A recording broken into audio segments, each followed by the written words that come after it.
ارمي المناديل في الطاسة على النار وارتاحي من اكبر مشكلة بتقابلك. الفيديو ده مليان افكار كتير هتعجبك قوي. ما تنسيش تضغطي اللايك الحلو منك وما تبقيش بخيلة. وتعالي على اول فكرة كده، لو معاكي مسمار ومعاكي غطا علبة زبادي بلدي زي ما انت شايفه كده.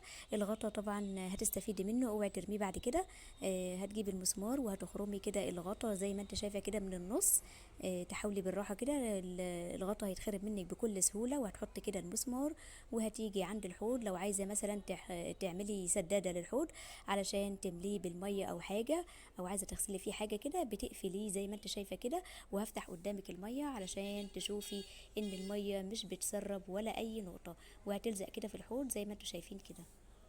دي كده كانت معانا اول فكره. لو الفكره عجبتك ما تبخليش عليا باللايك.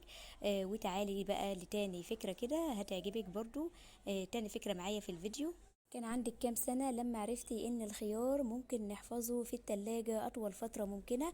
هقولك على سر خطير ما جربتهوش قبل كده. اول حاجة هتجيبي الخيار من عند بتاع الخضار، ومش هتغسليه ولا اي حاجة. هتجيبيه كده زي ما انت جايباه، وهتطلعيه بس من الكيس، هتجيبي كيس نظيف وهتحطي فيه رغيف عيش، وهتقفلي عليه كويس قوي قوي بالكيس، وهتحطيه في التلاجة. ده بيحفظك الخيار اطول فترة ممكنة ومش بيبوظ منك. وهتجيبي كميات كمان علشان تريحك. دي تالت فكرة معانا. اول حاجة هتجيبي ورق الزبدة، لو عايزة تلمعي الرخامة زي ما انت شايفة كده. ورقة الزبدة صغيرة وبتلمعي بيها الرخامة، بتبقى جميلة جدا وبتلمع معاكي وبتنضف بكل سهولة. دي فكرة بسيطة بس على تنظيف الرخامة بورق الزبدة، بيبقى شكلها جميل جدا وتحفة. يا ريت تجربوها.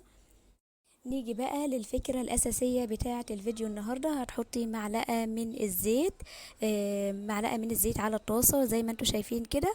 وحطيت عليها نص كوباية من ذرة الفشار، وحطيتهم على النار. النار لازم تكون متوطية خالص زي ما انتوا شايفين كده.